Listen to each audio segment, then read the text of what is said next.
Sino ba naman ang hindi kikiligin? Good morning, I love you. Kumain ka na ba? Nasa na you? Mahal kita, ay kulang na lang, pakasalan ka na. Ang tawag dyan ay love bombing at gaslighting. Ano ba yan? Pag-aralan po natin. Sobrang sweet niya. Akala mo ikaw na talaga. Pero teka ha, bakit biglang nagbago? Dati, hindi makatiis na hindi ka kausap. Ngayon, hindi ka nakilala. Aba, paasa yarn. Maya-maya, sisisihin ka pa. Kesyo ang klingi mo raw, ang kulit mo. Kesyo ikaw may problema. Siya tong nangako ng forever, tapos ikaw pa mali.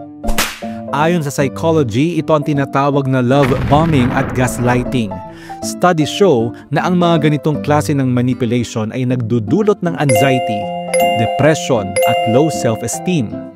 Akala mo simpleng paasa lang. Hindi, isa tong uri ng emosyonal na pang-abuso. At ayon sa VAUSI Law, Republic Act 9262, illegal ito. Ayon sa mga eksperto, ang paulit-ulit na pang-aasa at pagmamanipula ay nagdudulot ng trauma bonding, kung saan kahit alam mong toxic na, hindi ka makabitaw. May batas na poprotekta sa iyo at siyensya na nagpapatunay na wala sa iyo ang problema.